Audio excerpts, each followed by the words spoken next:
بسم اللہ الرحمن الرحیم۔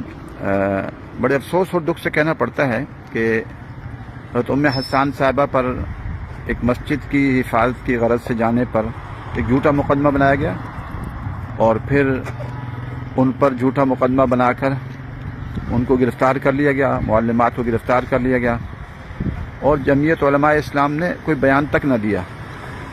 اور اس کے بعد پھر انہوں نے یہ کہا کہ جامع حفصہ کو گرانا ہوگا ضمانت کے لیے، یعنی ایک جھوٹے مقدمے میں ضمانت کے لیے جامع حفصہ کو گرانے کی شرط لگائی گئی۔ اور اس کے بعد جمعیت علماء اسلام نے کوئی بیان بھی نہیں دیا، اور وہ بھی انفرادی طور پر مفتی عبدالسلام صاحب آئے، آخر میں انہوں نے بھی معذرت کر دی تھی، مفتی عبدالسلام صاحب بھی معذرت کر کے چلے گئے تھے۔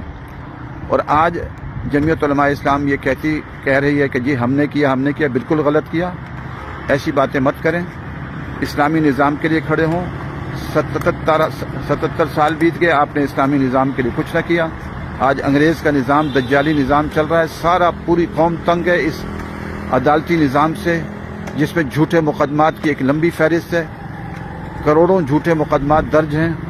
اور آج ام حسان پر جھوٹا مقدمہ اور ضمانت کے لیے 40 لاکھ کی عمارت مسمار ہو گئی، اس پر ضمانت ہوئی، اور جمعیت علماء اسلام یہ کہہ رہی ہے کہ ہم نے کیا۔ ایسی باتیں غلط ہیں، خدا را اللہ کا خوف کریں، اللہ کے عذاب کو دعوت نہ دیں۔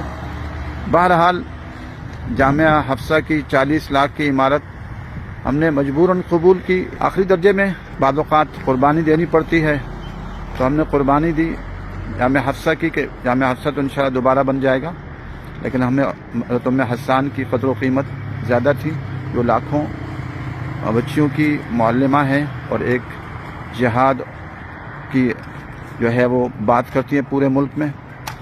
تو بہرحال یہ 40 لاکھ کی عمارت گرا دی گئی، اور یہ آپ کے سامنے ہے، اور کچھ حصہ وہ بھی گرا دیا گیا جو ہم نے ان کو اجازت نہ دی تھی، وہ بھی ایک دیوار گرا دی گئی۔ تو بہرحال جامع حفصہ دوبارہ بنے گا، اور انشاءاللہ پہلے سے ہزاروں گنا زیادہ بڑا بنے گا۔ تو جمعیت علماء اسلام سے میری گزارش ہے، میں اپیل کرتا ہوں کہ آپ لوگ اپنے کردار کو مضبوط کریں، اور پاکستان میں اسلامی انقلاب اور خلافت اور اسلامی نظام کے لیے جد و جہد کریں اور جہاد کریں۔ اور یہاں آپ کا ایک بہت ہی جو ہے منفی کردار رہا، اور اس پر کریڈٹ لینے کی کوشش نہ کریں، آپ کی مہربانی ہوگی، اللہ آپ کو جزائے خیر دے۔